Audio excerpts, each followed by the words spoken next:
Welcome to the Rypple Effect podcast, and today we have a guest that I've known for a very long time, and I'm very excited to announce Sir Calvert Jones, entrepreneur and artist. Welcome, Calvert, to the podcast. Kim also is here today, co-host. And if anybody loves this content, please like and subscribe, leave a comment. We got to remember to do that. Smash that like button. Smash that like button. We don't do that enough. Calvert Jones, welcome to the podcast, sir. Thank you very much for having me, Noah. It's great to connect again. And Kim, great to have you. Thanks for inviting me. Oh, of course, I'm man. Thrilled to be here. Of course. I thought I was here to discuss that lovely artwork of yours that I'm seeing. No, thank you, man. I'm so excited to meet you. I've heard so many wonderful things about you. Noah speaks very highly of you and your artwork, and I got a chance to get a glimpse of a piece that it was the Prince. Oh yeah, the Prince Harry photo. Prince I pulled that Harry. up on social so she could see that. Yeah, absolutely stunning. What a beautiful moment for you in life, right?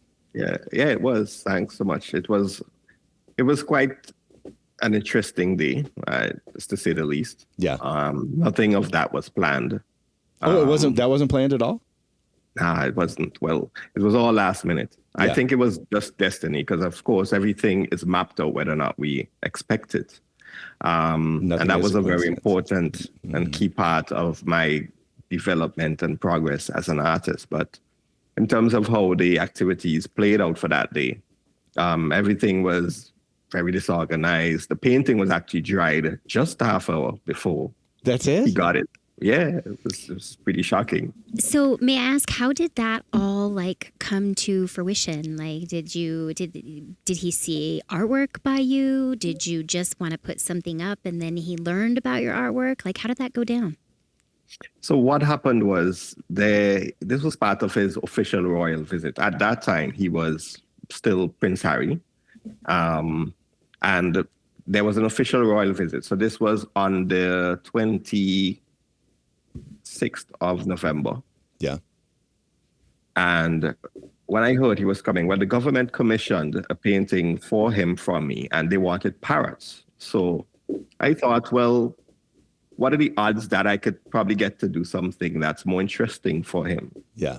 Something that I think that warrants or resonates more with his missions, his purpose in life, that sort of thing. Yeah. So after doing that commission, they were happy with it. And I asked the question, what are the odds that I could get to present it with something more customized? Of course, they had to get the approval of the palace staff, and they did so. Mm-hmm. And I did something for him. They didn't know what it was. So when I got to the location, actually, I showed it to the PM and I explained to him that there was much more meaning. The Prime Minister, yes. Yeah.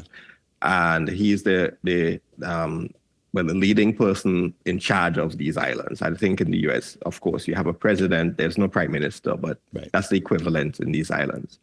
So there was some symbolism in his portrait because I didn't just want to have his face, which was an iconic image used in, I think it was a Time magazine when he got back from the war. Yeah. But I wanted to do things that were powerful and connected to who he was as a person. I had also done some research on his personality type, and what was represented rather had a deeper meaning that the Prime Minister could have articulated at the time. And he said, you know what, you're going to have to go up and present this yourself. Wow. Oh, wow. What a moment. Yeah, I was, to be honest, shaken. I was like, oh, geez. I got this far. I didn't think, well, that's not something I had planned. I didn't even know if I could have been at the event. I was initially invited. Yeah. So I did an artwork for him. That was going to be presented by the then Prime Minister. And when I got the approval to be there, it was again sort of last minute. Yeah. And then when I got there, then to be told that, listen, this has a lot of stuff in it and you're going to have to present it, that was another shocker. Wow. Oh, man. And then when he came into the room, he was brought in by the Governor General, who was the Queen's representative in our country. Yeah.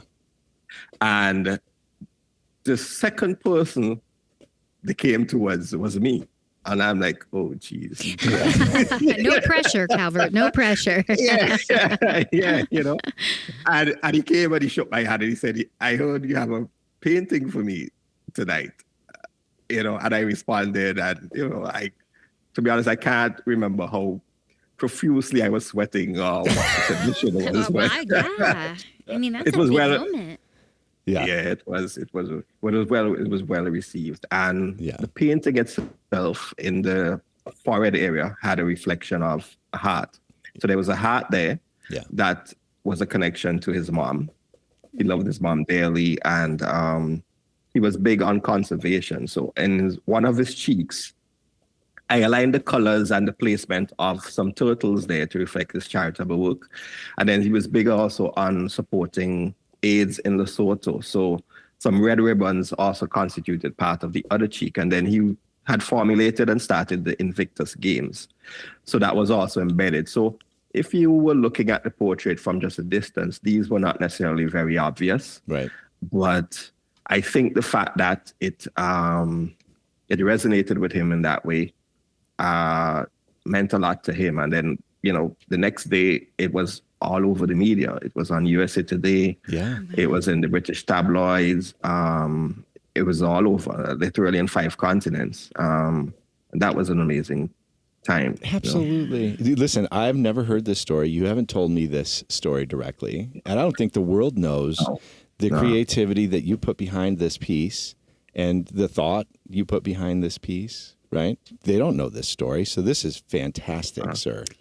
How long, Calvert, did from start to finish, did the portrait, because it sounds like you put a lot, like you did a deep dive, right? You were mentioning that you were wanting to know his personality a little bit more and maybe his hobbies and things that he loves, what he's passionate about. So, you know, from start to finish, how long did it take you to create that? Right. So length, in terms of research, that I think took longer than the painting itself, because I wanted to do something that was meaningful. I didn't just want to do something that was anything superficial or didn't have any sort of importance to or relevance to who he was. Yeah. So I did a lot of research on what he found to be interesting, what he made his life about. Because generally speaking, we tend to look at public figures, especially persons who are positioned like he is, and we just ascribe to them the importance being their office. And that's not necessarily all that they are. They're humans as well, and they're very passionate about some purpose that they represent. Of course. And I wanted to get to the bottom of that. So I spent a lot of time researching what he did with most of his time, what he was passionate about. So the pieces that came together over the war, it wasn't usual for a sitting royal to be in an actual war zone. Right. So that image that was used by Time magazine when he came back constituted the basis of that foundational element. They put that into that. They put that into that photo for sure. Right. Yeah. Of course they did. Yeah. But I can't tell you how much time, but the research took me longer. The painting itself, perhaps about 2.5 hours, I think. Wow. That took me, yeah. But it was done the same day that he came. What a great question. That's amazing. That was awesome. I was honestly expecting, it took me like 2 months or 2 weeks, and then you said 2.5 hours. I mean, okay, so I have another question. Like, when you get into, you've got all the information, you've done all the research, like, is there like some form of like like when I say ritual or some kind of, I don't know, blessing or something that you do where you really dive in and you channel? Like, do you kind of get into like a meditative state when you're like doing these pieces and your artwork? Or is it more of like you're just really tapping into your creativity? Obviously you're tapping into your creativity. Yeah. But do you kind of get into some kind of a meditative state when you do this?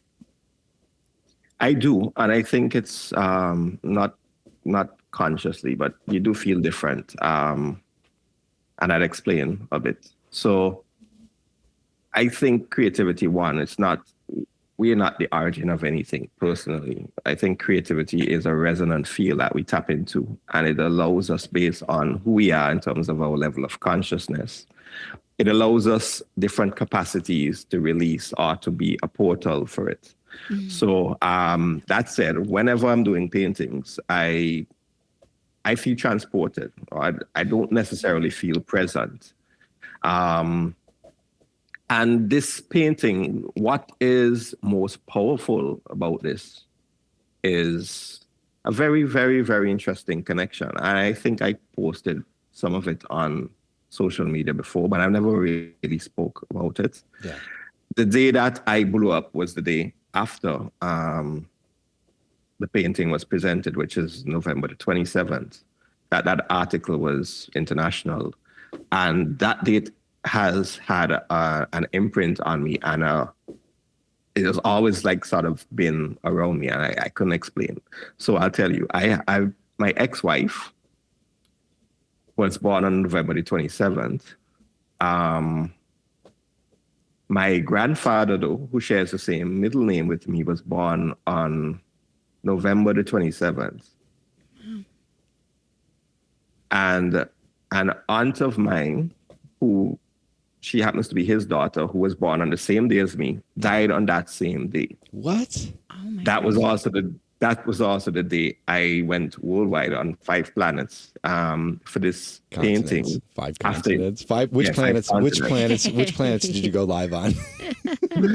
5 continents. Yes, I right. Get it. Yeah. And here's a strange thing. It doesn't end there. I had another. After this, after I'd gotten divorced, this subsequent girlfriend was also born on that day. And then I had a business partner who was born on that day, and his girlfriend was born on that day. What?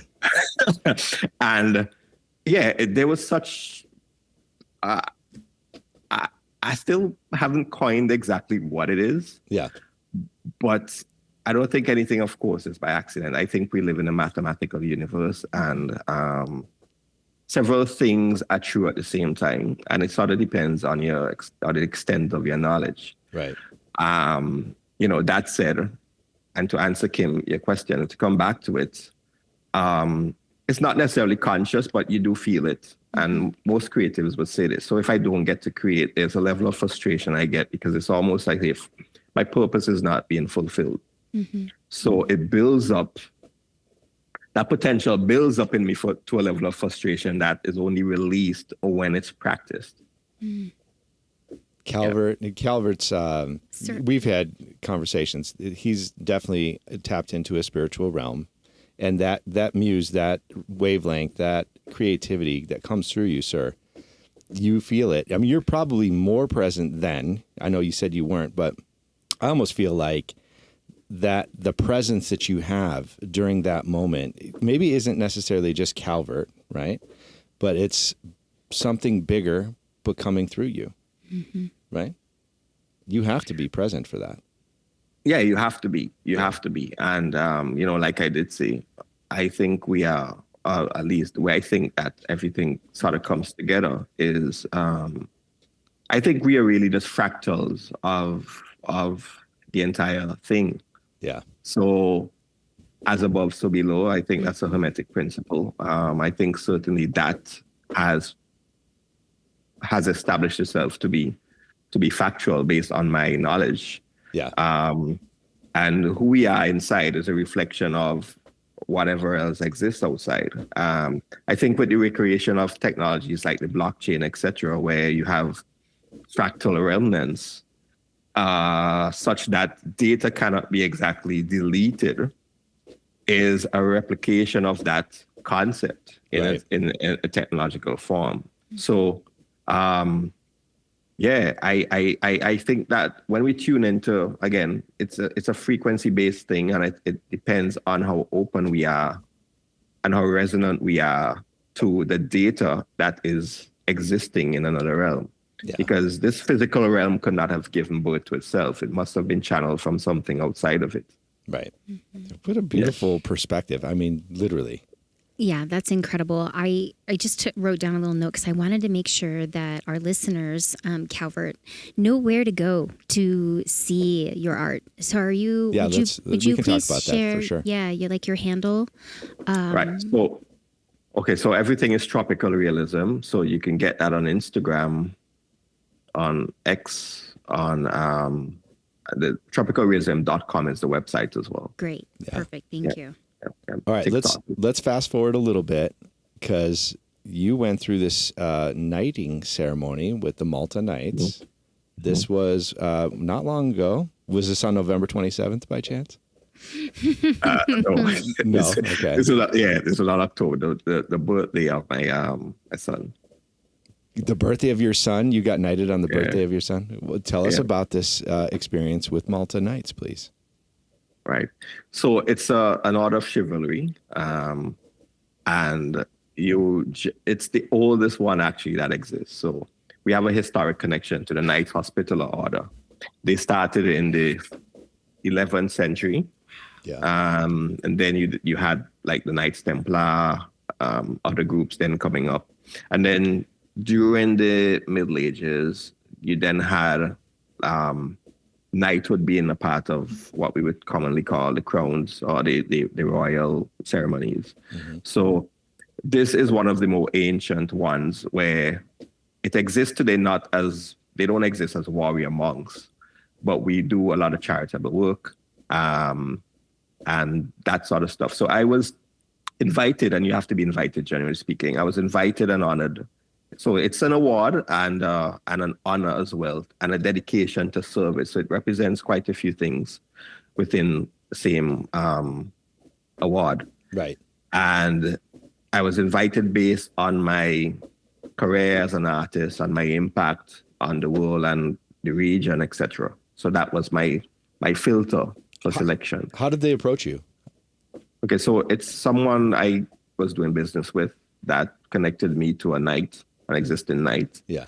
And when he found out about my story, all that I wanted to do, all I was doing, etc., he placed it on the table. Oh my goodness. That's incredible. And then you went to Malta. There's a ceremony. Yep. I saw your social posts on that. You had several posts that you put up for that event that you were at there. And how long were you there for in Malta? Right. So I think 3 or 4 days. Yeah. In all. Yeah. Oh my goodness. Yeah. Really nice place. What a fun, first of all, thank you, Sir Calvert Jones, for joining this podcast. I'm so glad you're here. And what an honor that you had. What an honor. Thank you so much. Thank you so much. Incredible. And then you're dedicating your life to some service. I know we've talked about a project in St. Vincent, one of the places, one of the countries I love. I mean, I visited Calvert. It was 2024, March, spring break. We were down there for a week. We spent great time with you. He set up, I told Kim this earlier, but he set up painting on the beach for us, Tropical Realism, with my kids, my family. This man set up this incredible moment for us, and it was touching.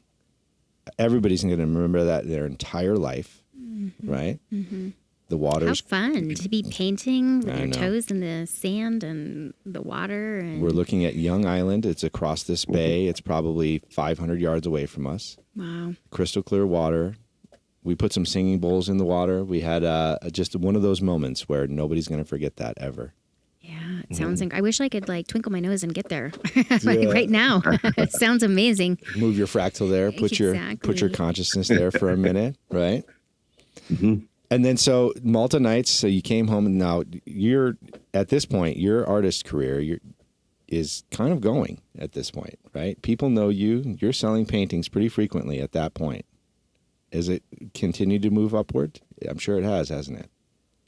Yeah, in different ways, though. Not. How should I put this? I have avoided the path of the gallery representation, which is typical for artists. They usually come up in a particular structure or structured fashion. But what I wanted to do, which is one of the reasons why I stayed here, not that art is very celebrated here. We're typically looked upon as hobbyists. Yeah. And it was always imagined coming up or growing up that I would become maybe an engineer or a doctor, because I came up in the science stream right up to college. Right. And while I liked biology and it was one of my favorite subjects, it didn't necessarily offer enough creativity for me at that point. And art though was something I always did on the side. So I ended up being in the corporate world, ended up being in IT. Well, that's how we met, Noah. Yeah, we're going to talk about that for sure. You know? Yeah. And I rose to the heights of managing a regional company on a senior management level. And I was the youngest person in management. And I didn't feel fulfilled at one point. And I thought, there has to be more to life than this. I was solving all the problems in the company. Mm-hmm. I grew the company in one territory to 55% market share in 2.5 years against competition that was there for 24. Yeah. And I just didn't feel mentally challenged. And I thought, something here just seems wrong. You do have a house, you do have different benefits provided. But I think part of my satisfaction was what's the purpose that we all have to fulfill? And that purpose kept with me, and I didn't think I was achieving that. Yeah. I did know I was doing well at something, but that wasn't it for me. And you were in St. Lucia at this point? Is that where you were? Well, between Antigua and St. Lucia. Yeah. Yeah. Gotcha. Mm-hmm. And you were telecom, right? Yeah. Yeah. So I'm going to tell this story. Okay. I'm going to tell this story a little bit. So I was working for TouchStar Software at the time. I think it was 2003. Was it not 2003? I think it was 2003, maybe 2004. 2002 roundabout. I started that job in 2004, late 2004. I think we met either 2002 or 2003. It would have been. Yeah, I believe. Yeah, I think it was March, somewhere in that time frame, 2002, 2003. We had the gigantic snowstorm here in Denver, where we had 3.5 feet of snow. It shut the city down for 3 days, and I had to stay in St. Vincent for another week. Can you imagine? With this man hanging out in the call center that I was helping set up with him. He was the local IT person for that group. Eric McCulloch, I think his last name was our boss at the time. Well, I was working for TouchStar, but deploying this as a contractor for them. And then Calvert was working. Were you a contractor for them too, Calvert? You were, right? I was full-time. You were full-time. Okay, so full-time employee with them. Calvert was running basically, the Windows support, whatever the call center needed, network engineering, all that stuff. Wow. And I went in and did voice over satellite. Voice over satellite, yeah. This is an AdTran device, got shipped down there. I'd never looked at it before, not once in my life. Connected up a laptop to it. I'm glad I had that cable with me. I'm surprised, or you had it there. One of us had a cable there, a serial cable that I could connect to this thing. Because that's the only way you can run this equipment. You have to connect it to your laptop, and there's these weird, complicated interfaces that you can go through. All of it's text, right? None of it is GUI interface. There's no mouse clicks, none of that stuff. Mm-hmm. And I got that voice over satellite working. They were doing TCP/IP over for the data packets, for the payload, for all of the internet component of delivering a call, who are you calling, that kind of stuff. These servers were hosted in Coral Springs, Florida. Oh my gosh. Yeah, and then because the reason we had to do this, voice over satellite, was internet at that time. Like if they wanted to install a piece of fiber, or any kind of even DSL, copper, it was like about $10,000 a month for the kind of pipe they needed. They needed 50 meg, and it was way too expensive. I think the satellite solution was like $3,500 or $3,600 a month, so it was much more reasonable. Mm-hmm. Mm-hmm. Yeah, and it worked. I mean, it worked pretty well. I don't think the call center lasted for, was it a couple years? It lasted on those projects. Yeah, I think for about 3 years. I think for 3 years. Yeah. And now it's a church. Last time I was back there, they turned that building into a church. This man would he'd have ginger snap cookies, right? And I'd love those. I was like, I'd never had them before. Mm-hmm. And then they still have Coke in the bottle. In the bottle. The real not, is it the sugar? Yeah, the sugar cane or the. Yeah, I mean, it was real Coca-Cola. Not that there was no cocaine in there, but no, you know what I mean. Yes. Yeah. Yes. they didn't have aluminum cans. Their streets are clean. Mm-hmm. They don't have garbage everywhere. I have a few plastic bags here and there, Calvert, but St. Vincent is a beautiful place. It is well kept. It's your favorite spot, isn't it? It's one of my favorite spots. Yeah. I mean, listen, I tried to talk this man into coming over to Beckway with us when we did the sail over from St. Vincent to Beckway that day on that racing catamaran. He had something else going on. I was like, you have something else going on? Just cancel that shit. Yeah. Hop on this boat with us. He's done this. You know, he goes to Beckway back and forth. This is not a new thing for him, but, you know, we sailed over there, had a great day, had a great week with Calvert, talked about all kinds of things, left a set of bowls there, crystal singing bowls. He's got a whole set down there do you pull those things out every once in a while? I don't forget to. Yeah. Well, the other day I was in the studio. I pulled two out and I was trying something out, and that's the last time. That was actually like 3 weeks ago. 3 weeks ago. Yeah. So recently. So you guys were just meant to meet. Absolutely. Yeah. There was no coincidence about us meeting in that IT capacity at that moment. And I told him, I'm going to be back here. I didn't lie. Yeah. It took me 20 years, but I made it back. When do you think that you'll go back again, Noah? Miles is already talking about going back. So maybe next summer we'll get a trip back down. Maybe before that. That's great. You know, maybe spring break this year. Who knows? Yeah. Right. Whenever the time allows. Yeah. I'll be back down there to visit for sure. Oh, it's going to be a great time. Calvert will give you a warm welcome. I know he will. Oh, yeah. Yeah. Just don't book on November the 27th. I have a question for you on that. You had mentioned something earlier about how, math is really like the universal language, right? And did you ever do any numerology on that actual number and pull everything together and do a little like research on? I mean, I don't have the years of dates, but it does break down to a 2 if I add the 11, the 2, and the 7, which gives me 11, and 1 + 1 is 2. And I was just curious if you looked into it from a numerology aspect.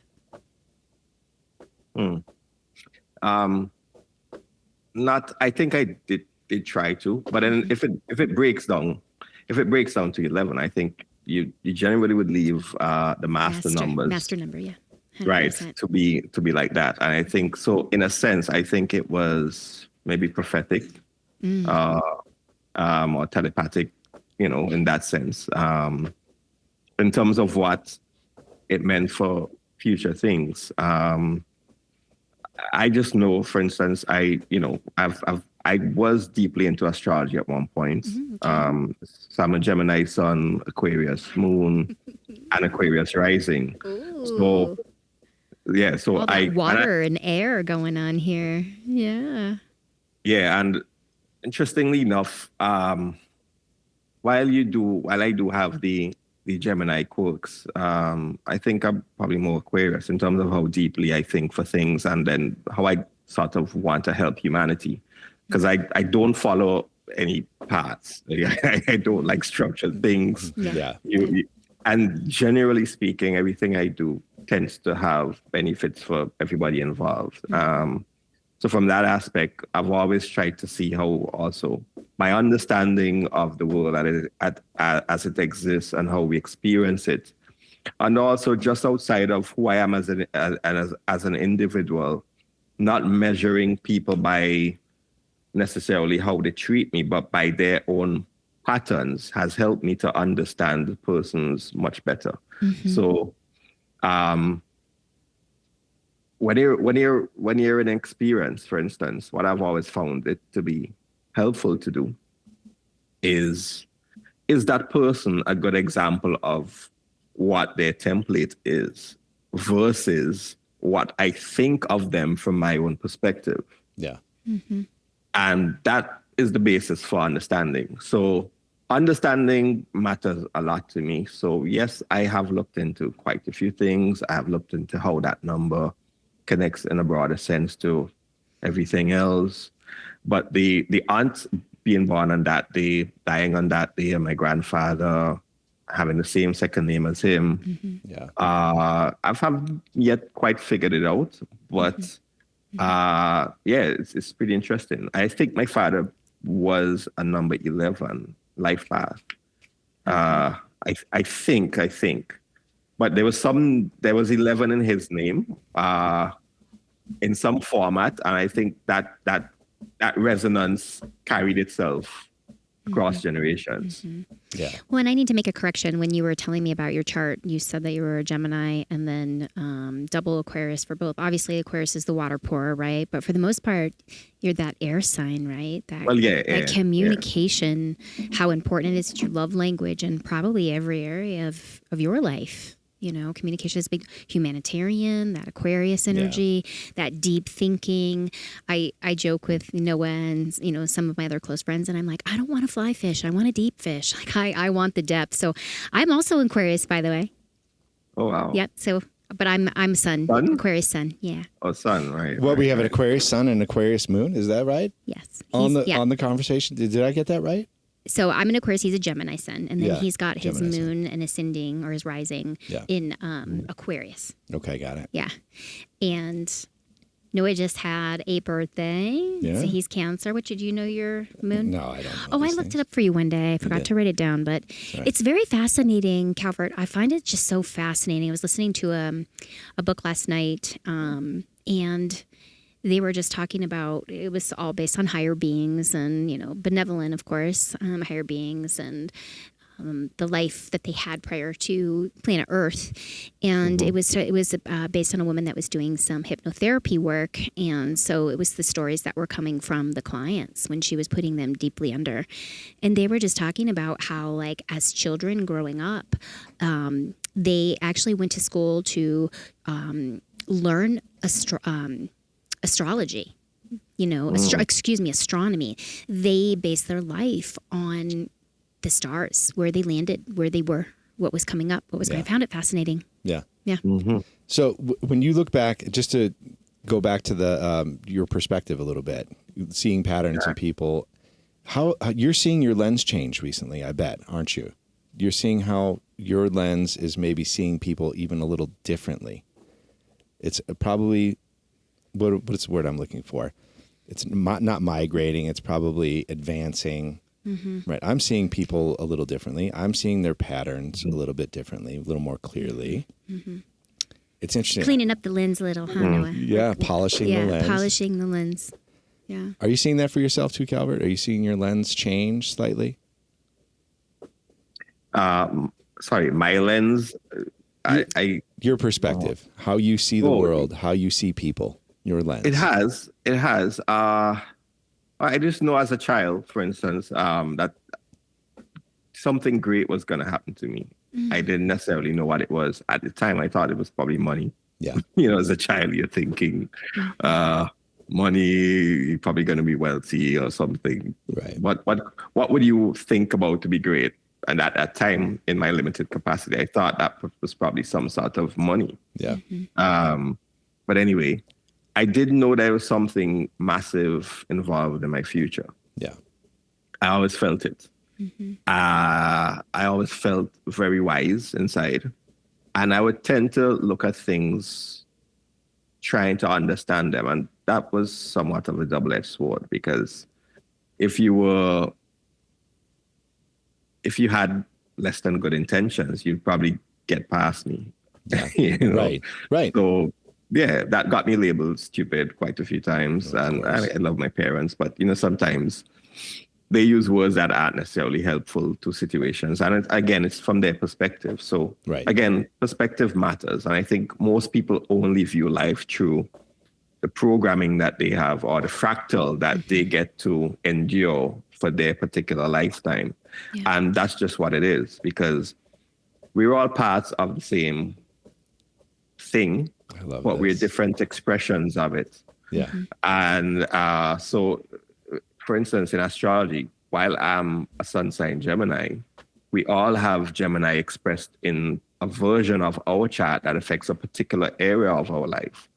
And what I found, for instance, even in my associations with, whether they be relationships, business, or otherwise, if you have a disagreement or a severe infraction or whatever it is with anybody who's in a particular sign, that tends to carry over as some level of energetic deficiency in a particular area that affects you in these similar areas that you're connected to that person with. Right. Okay. Right. How to break that down simply. That's a hard concept for a lot of people. Yeah. Take a minute. Think that I through. gotta chew that up first Because myself. Yeah. We're all each other again with different expressions. So we do have bits of everybody expressed within our own configuration. Yeah. And what affects you as your personality, what might affect me as a personality might affect you in your finances, or might affect you in your health, because that's where Gemini rules you. It's in whatever house in your expression. So you have the houses.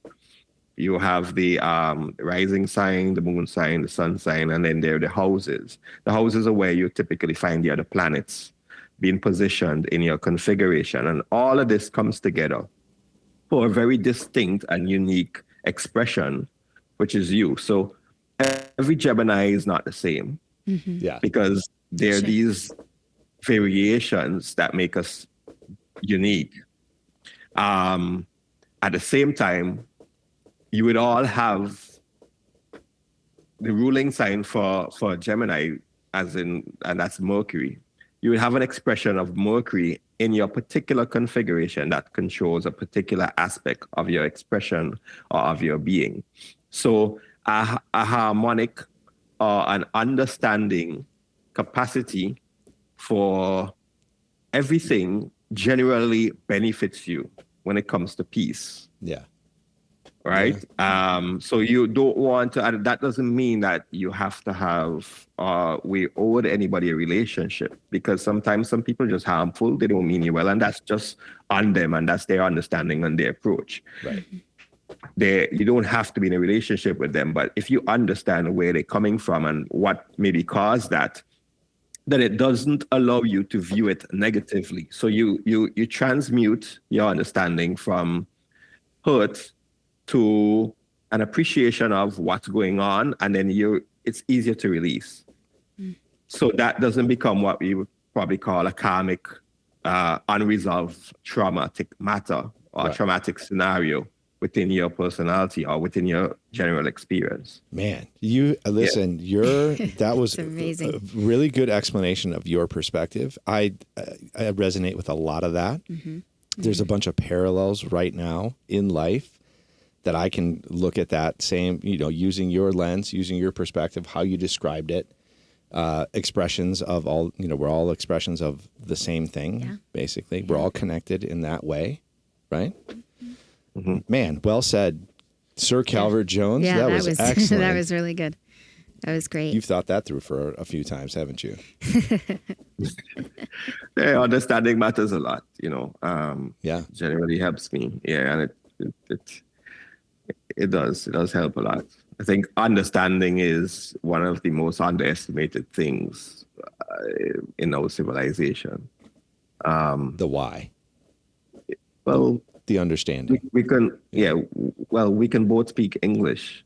Sorry, you can speak fluent English. I can speak fluent Spanish, but not until we understand each other can communication actually occur. Yeah. Oh, I like that. Can you say that one more time? Right. Two people can speak different languages very fluently, but not until they are at a common understanding. Each other, yeah. Would they understand each other? That's a powerful statement. Oh, yeah. That's a really powerful statement. He's making some ripples right now. That's yes, he is making some ripples. Yeah. We love that.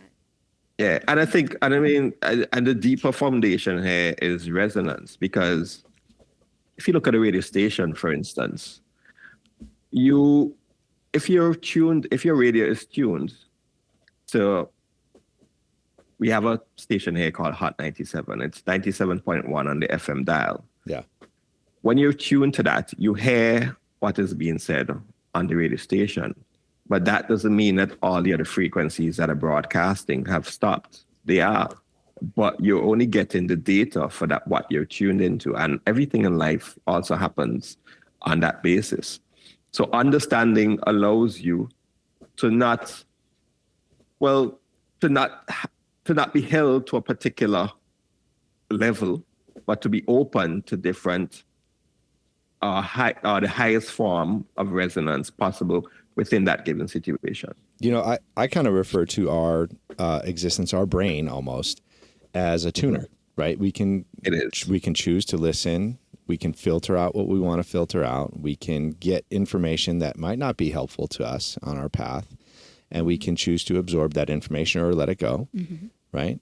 But then we can open up, like Calvert was saying, you can open yourself up to a new frequency. You can change your filter, change your brain, listen to something better, listen to something more positive in your direction, your path. I'm so glad you said it that way, because I never thought about it as a radio station or as a radio receiver. Change the frequency that you're listening to. Listen to that data. Yeah. Downloads, right? People they talk about downloads. You talk about downloads. I talk about downloads from time to time. What frequency are those coming in on? Not 97.1. You know, but that's a really good perspective on that. Yeah, that was great. Yeah. I have another personal question for you. Did you always have this creative passion ever since you were little, or was this something that you grew into? I mean, obviously you said that you did, IT for a while, and you realized that you needed something more. But as a young child, or even a young adult, a young teen, or whatever, like, were you very active in your artwork and your creativity at that time, or did that come a little bit later on in life? Yeah, I was. I think I discovered it in grade 2. Okay. What would the equivalent of grade 2 here at that time, at least, would have been kindergarten in the States. So you were 6 years old, something like that? Yeah. Okay. And we started to do science, and we had to draw the diagram of the air. And when everybody saw what I did, it's like, hey, I need you to do mine. So I ended up doing a lot of it for the class.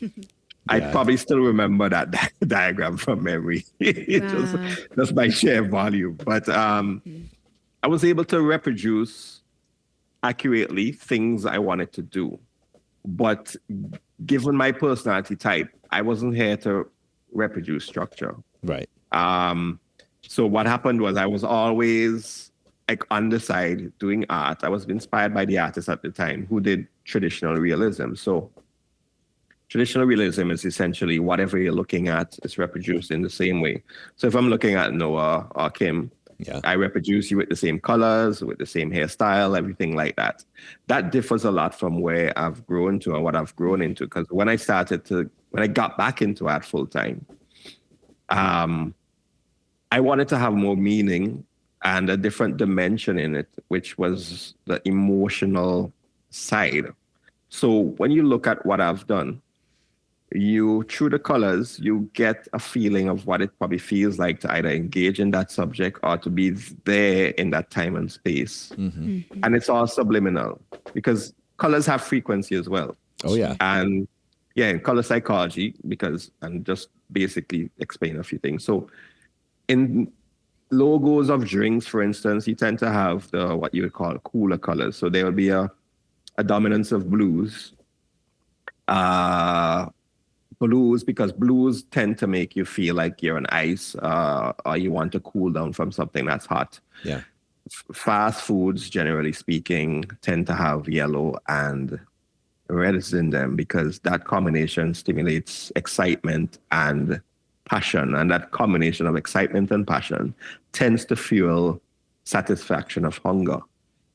So visually speaking, what happens is that creates a resonance on a chakra level to who we are and motivates us to make decisions. So our decisions are not generally just very unconscious. They're very unconsciously chosen for things which have a very definite impact on us, whether we are aware of them or not.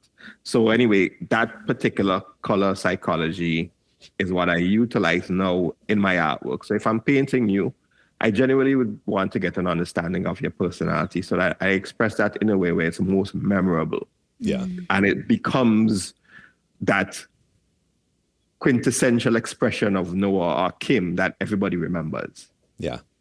Yeah. Dude, So cool. Man, you are deep, buddy. I was just gonna say that I love this. it's the artwork.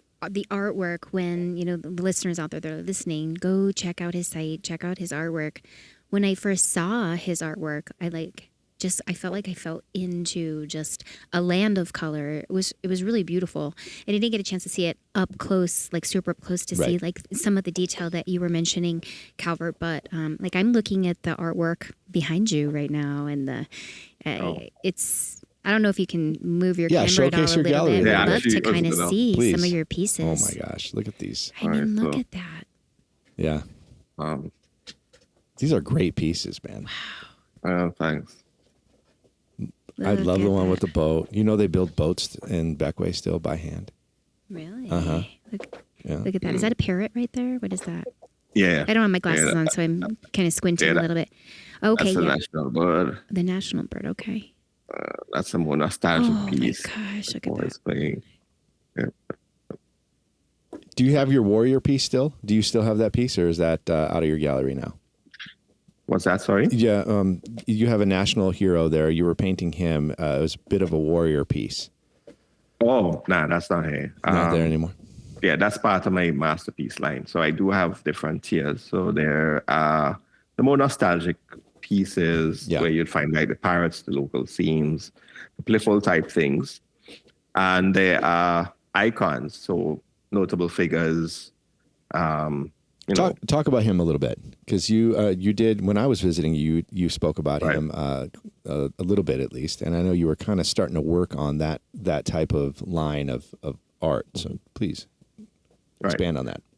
Right. So the masterpieces have pieces of significant conversational value or cultural heritage value. So that piece you're referring to was of our national hero. His name is Chief Joseph Chataway. Okay. And he was part of a community we call the Garifuna. And they came to being because of the merger of the indigenous Amerindian community and African descendants. And they had a stronghold in St. Vincent where they resisted colonialism. So we were actually one of the islands that endured chattel slavery for the shortest period, I think, in the Western Hemisphere, only 32 years. Okay. Because of that. But we did suffer an exile when they were defeated. So their particular journey ensured that the country held off colonialism for approximately 200 years. When they were defeated, most of that group was exiled. Right. Perhaps about 90% of them were. So we do have we have a descendant community of Vincentians who live across Central America, Belize, Honduras, etc. But anyway, that guy is our national hero, and he is not very well depicted in various forms. And one of the things I wanted to do as an artist, and again, this goes very deep in terms of purpose I have to fulfill. Mm-hmm. When I realize at the core, what is it that affects us as a predominantly Black community, you realize, hey, it's just really lack of courage. It's lack of general purpose. But here's what, the universe hates a vacuum. So if you don't have courage, or if you don't have a sense of purpose, or if you don't have a strong sense of faith, what then happens is you then become very distrustful of other people. Mm-hmm. It's not that you go around trusting everybody, but when you have courage, trust doesn't become such an issue. Mm-hmm. Right. Mm-hmm. When you have a strong level of faith, you tend to be more entrepreneurial. You tend to be less conforming to structures, and that's not something that I can say exists within the Black community. So, existing as an island boy who was exploring art expression and a deeper meaning to everything drew me into this history, which represented exactly what we are. we aren't now. And I started to recreate a lot of that past to bring us back into that memory of self-determination and less of the victimhood. Because victimhood, I think, is something in the Black community that I absolutely hate. Yeah. I think that too many fingers are being pointed about this ism or that ism, and I don't necessarily subscribe to that. To that mantra. It's not that some of that doesn't exist, but then when unity and courage and faith come together, that's not an issue. It's only an issue when you don't have these things in a community. Yeah. And so I try to shift attention in ways that are conscious and ways that are transforming. So one of the things you'll see, for instance, on the Tropical Realism website is a philosophical charter that guides a lot of what we do. So it's not just an art style, it's a trademark and it's a platform that involves other artists. So engaging with Tropical Realism or being on the platform involves understanding that your work must be transformational from a conscious perspective. Yeah. It must, even if it highlights issues that are contentious or traumatic, it must transform or must be transformational in its understanding of what it conveys. So all of this is sort of rooted in what I'm doing. Yeah. So the focus on the past in terms of our national hero is to bring back the memory and back into the psyche of how important it is to determine our own futures, not be dependent necessarily on jobs or handouts or support from any particular group, but just to stand up and say, well, this is me, this is my purpose, this is what I'm good at, and I'm going to do that irrespective of who thinks what. Try and remember why you came here. Try and remember your purpose, right? These are all conversations that are super aligned with usually what we discuss, right? Who are you? Remember who you are. Yeah. Our goal is to remember who we are.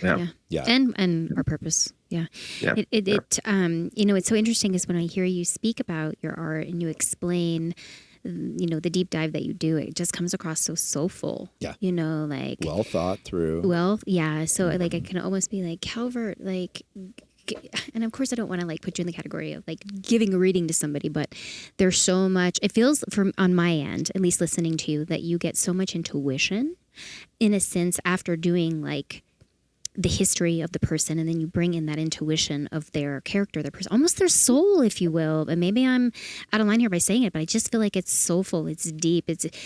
Just to hear you talk about, like if you were to just talk about one painting and then go into the next, it just takes me to a place in my heart chakra, in my heart, in my gut, where I don't know, it's like a portal. It's almost like when I hear you speak about your artwork, it's almost like you shoot me into a different portal, into a different reality.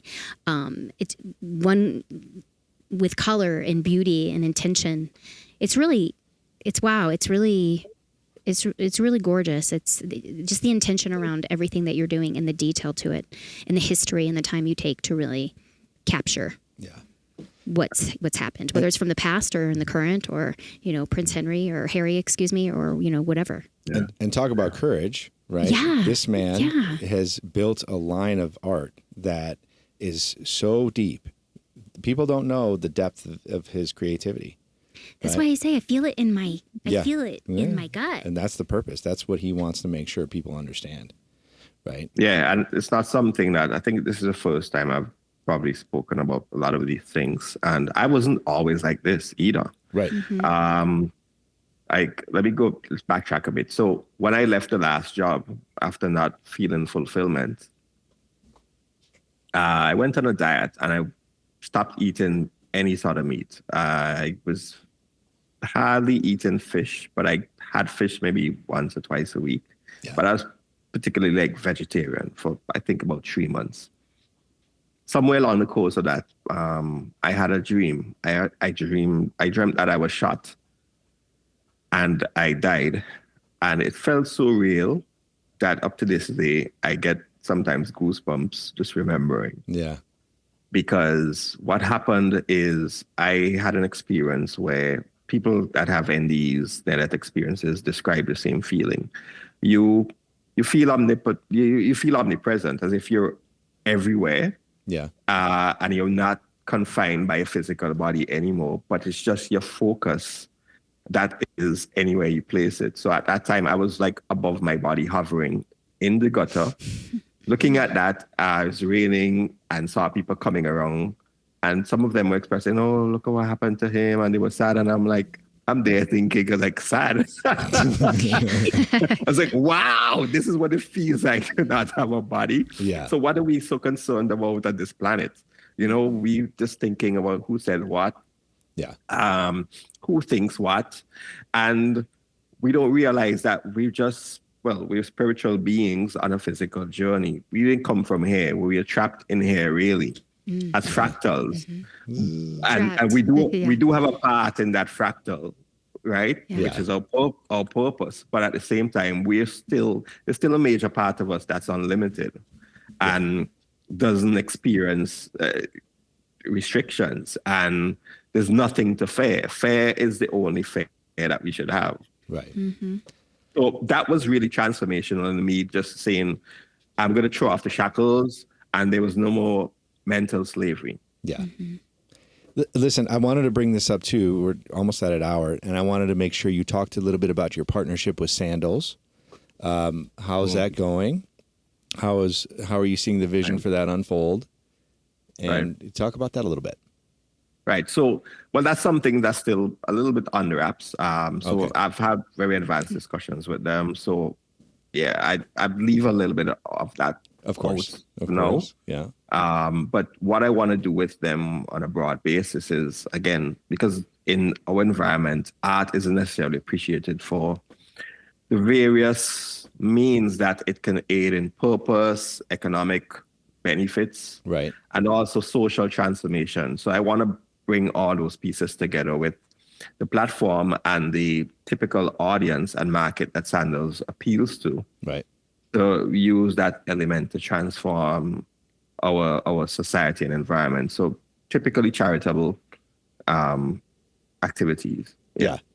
Well, and this is kind of in alignment with your knighthood, right? Making sure that you're delivering that sort of message to the world, humanitarian efforts, and in being in service of others, right? This is super important. We talked about being in service of others a couple podcasts ago, and there's something about that part of our fractal in our experience and our expression that is, I think, super important, right? It kind of in line with who we are.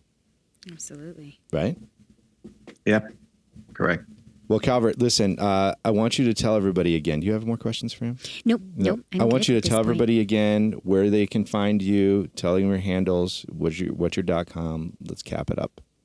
Right. So my .com is www.tropicalrealism.com. Okay. And you can find me on X, TikTok, Instagram, Facebook as well. There are stories and quite a bit of the journey that has not yet unfolded. So what you have here is quite a deep window into much of that's not necessarily public. So I'm hoping that we can hear in the future people said, hey, I listened to the Rypple Effect podcast and I heard that about you before, so I could reference it. Exactly. And again, it's a really great thing to be here. And I'm very thrilled that you invited me and you have listened to what I've articulated as the back end and the purpose behind what I do, because I don't necessarily think I'm defined either as or by what I do. Because you asked me earlier how to introduce me to your audience, and it's like, I thought for a moment, what's the version that is best for this particular scenario? And again, it's just based on my understanding of everything. Yeah. I'm really a humble person. I'm always willing to learn. Yeah. Always willing to share and always willing to help. Well, I'm so glad you came on here today. We're going to do this again if you want to, and I'm sure you do. But we'll have you back on a few months, half a year, whatever it is. You're working on stuff that is so important, and your perspective is incredible. So thank you so much, Noah and Kim. You're welcome. Oh, it was such a pleasure spending an hour with you. And I do look for, I'm going to jump on these social medias and check some of these out. I have only had a chance to see one of them. So absolutely. It was a great conversation. Thank you for joining us. Calvert, thanks for being here. We'll make sure and get you on very soon. We'll reach out. Everybody, thank you for watching. Remember, like and subscribe, leave a comment, and check out Calvert's stuff, please. Thanks, everybody. Thanks again. Bye-bye. Okay, bye.